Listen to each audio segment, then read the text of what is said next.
बे एक्सेप्टेबल नङा it's a crime totally बे मोनसे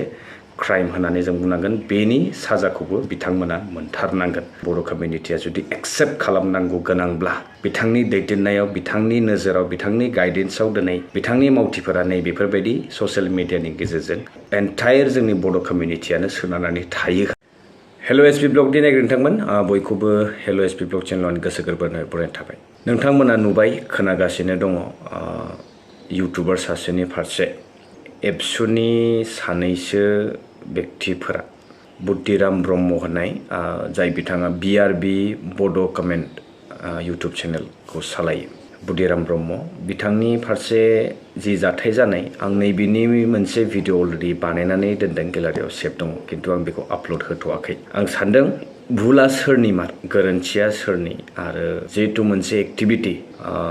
सोरखौबा बहाबा लांनो जाथाय गारियाव लांनानै बबेबा अफिसाव लांनानैहाय बेबायदि जितु मावनाय एक्टिभिटि नैबे खुनु आफादखौहाय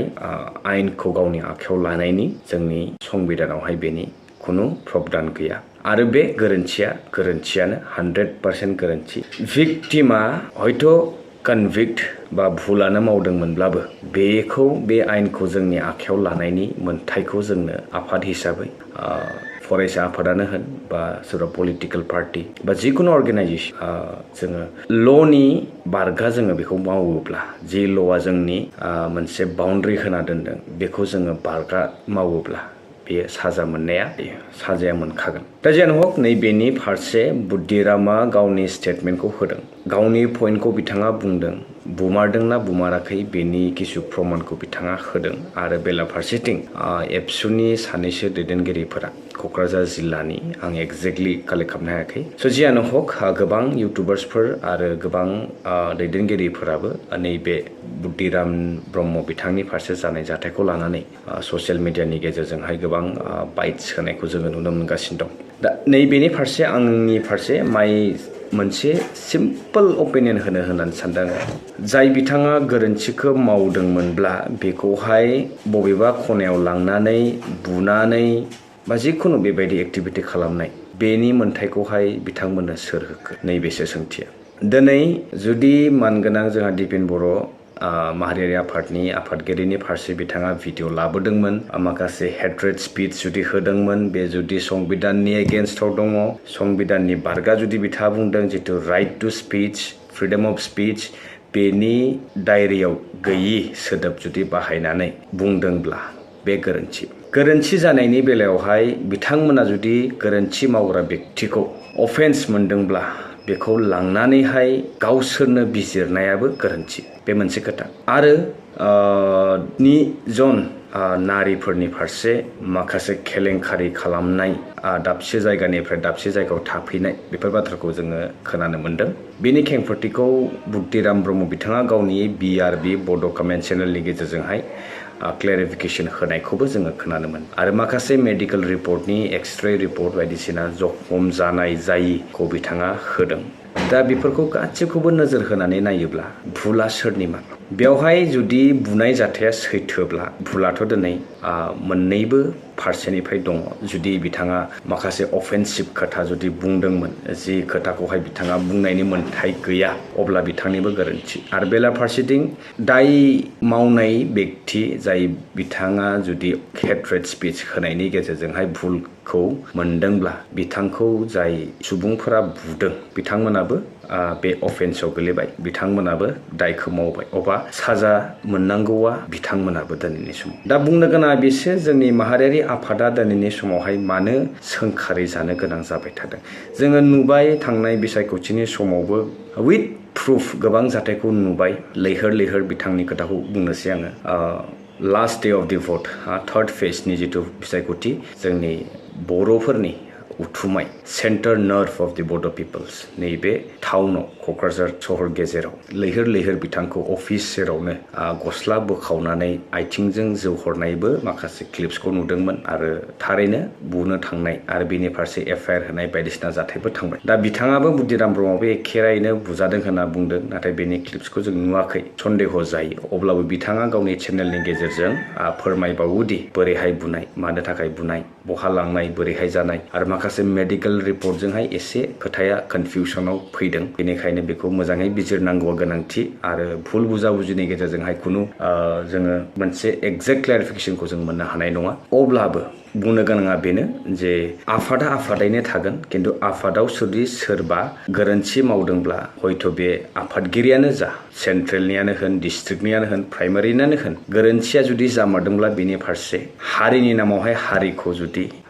अलखदाव खोलैनानै गावनि मुलाम्फाखौल' जुदि सानबाय थादोंब्ला बेबो बिथांनि गोरोन्थि आरो बेखौ जोङो बयबो इन्डिभिजुवेलि जिहेतु बेवहाय एन्टायार जोंनि बर' कमिउनिटियानो सोनारनानै थायो होननानै बुंदों हारिनि थाखाय गोबां खामानि मावो होननानै बुंदोंब्ला जोंहाबो बुंनायनि मोन्थाय थायो जोंखौ दैदेनग्राया माबायदि लामाजों जोंखौ दैदेनगासिनो दङ थिग बिदिनो मोनसे ससियेल मिडिया पेजाव फेसबुक पेजावहाय माखासे एबसुनि बेनार सिङाव थानानै एबसुनि मावख'आव थानानै माखासे ससियेल मिडियानि गेजेरजों समाजाव गनायथावि माखासे कमेन्ट्सफोर हरनाय बेफोरबायदि जुदि सासे लिडार जाय बिथांखौ एन्टायार जोंनि बर' कमिउनिटिया जुदि एक्सेप्ट खालामनांगौ गोनांब्ला बिथांनि दैदेननायाव बिथांनि नोजोराव बिथांनि गाइडेन्सआव दिनै बिथांनि मावथिफोरा नै बेफोरबायदि ससियेल मिडियानि गेजेरजों माखासे मुगैथाव आरो नायजाथावि एक्टिभिटिफोरखौ खालामबाय थायोब्ला बे जोबोद दुखुनांथाव बिथाङानो जाहैबाय महेश्वर माबा नाममोन बिथांनिया स्क्रिनाव आङो होनानै दोनबाय नोंथांमोना नायनो हागोन माबायदि कमेन्ट्स हरो स' बेफोरबायदि आरो बिथांमोना बुंदों दिनै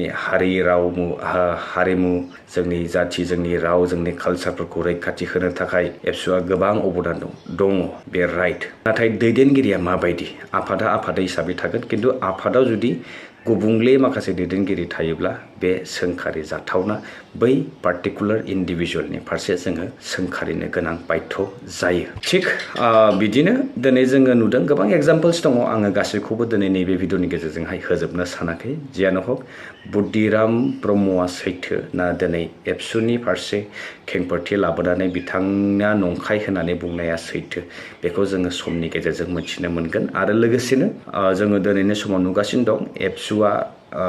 थांनाय जिथु बिसायख'थि जोङो भटखौ होलांबाय पलिटिकेलि जुदि मोनसे माहारियारि आफादा जुदि इनभल्भ जायोब्ला बेनि गेजेरावहाय गोबां गुलाय गुजाया फैखायो बेखौ जों बुंनो गोनां दरखार गैयामोन नाथाय गोबां हाइलि इन्टेलेक्चुवेल पार्सन्सफोरा दिनै चेयार हल्ड खालामनानै दङ बिथांमोना साननो गोनांमोन जे दिनैनि जोंनि सिटुवेसना हारिखौ मोननै भागाव डिभिजन खालामनानै माबायदि खौसेथि लाबोनो नागिर दिनै बिथांमोना बबेबा मोनसे दोलोखौ मोजां होनानै साबायखर बावदों मान बावदों सनमान होदों बेलाफारसेथिं 50% पपुलेसनानो जुदि खौसेथिं थायोब्ला अब्ला खौसेथिया बोरै आरो सोरबायदि दैदेनगिरिनि लिडारशिपआव जोङो मोनसे इउनिटिखौ लाबोनो हागोन जायनि जाहोनाव दिनै जोङो बेबायदि सोंखारिनाय जाथायखौ जोङो खनले गले गले जोङो मोनफ्रोमबो ससियेल मिडियानि बिथिङावनो होन लाइभ प्रेक्टिकेलि जोङो बेखौ मानो नुगासिनो दङ स' बे रायज्लांथांमोन आरो नोंथांमोना मा बुंनो सानदों नैबेनि फारसे आङो बेखौनो बुंगोन जोबथारनायावहाय जे बुधिराम ब्रह्म आरो एबसुनि फारसे मा जादों आरो जाय बिथांमोना एबसु नङा एक्चुअलि जाय बै पार्टिकुलार पार्सन जाय बिथांमोना बे एक्टिभिटिखौ मावदों बे थारैनो एक्सेप्टेबल जायाखै होननानै जोङो बुंनांगोन जुदि बे थारैनो बेबायदि लांखारनानै बुनाय बायदिसिना जाथाया जामारदोंब्ला बे एक्सेप्टेबल नङा इट्स अ क्राइम टटेलि बे मोनसे क्राइम होननानै जों बुंनांगोन बेनि साजाखौबो बिथांमोना मोनथारनांगोन आरो भुल मावदोंब्ला बेखौ दिनै सिखोमानो नाजानायाबो मोनसे गोरोन्थि एन्ड बुंनो गोनां गोबां दङ आं अलरेडि बुंबाय मेनसन खालामबाय जे नैबे साननैसो आङो भिडिअखौ लाबोआखै आङो तथ्य कमप्लिटलि मोनैनि जाहोनाव सा साज्रां खोथाखौ बुंसावबा जानाय नङा होननानै आङो बेखौ नोजोर होबाय थादों नायबाय थादों आरो सोर मा बुंदों मा बुङाखै नैबे आरो बुंनो गोनां गोबां दंबावो जों फैबाय थानाय समफोराव बेबायदिनो ज'ज'है माखासे टपिकनि फारसे सावरायलांबाय थागोन आरो एबसुआ एबसु हिसाबै थानांगौ जोबथारनायाव बेखौनो बुंगोन माहारियारि आफादा माहारियारि आफादनि जानानै खामानिखौ मावनांगौ रायजो राजानि खामानिखौ मावनांगौ बे नङादि पलिटिकेलि जुदि बुंनो थाङोब्ला पलिटिकेलि इनभल्भ जायोब्ला दागोआ नांखागोन गोथार जिनिस जायखौ जोङो मोनसे गुफुर गाब गुफुर गस्ला गुफुर रंजोंहाय जोङो बेखौ रुजुनो थाङोब्ला बै गुफुर कालारावहाय जोङो माबा मोनसे दागो फिसाबाबो बेखौ नोजोर बयबो होयो थिग दिनै माहारियारि आफादा बेबायदिनो गुफुर मोनसे रंनि स' लोगोफोर गोबां बुंनो सानाखै आङो नैबेसेयावनो दिनैनि भिडिअखौ फोजोबनाय जाबाय आरो लोगो मोनसिगोन नोंथांमोनजों नेक्स्ट भिडिअ टिल देन स्टे टिउन बाय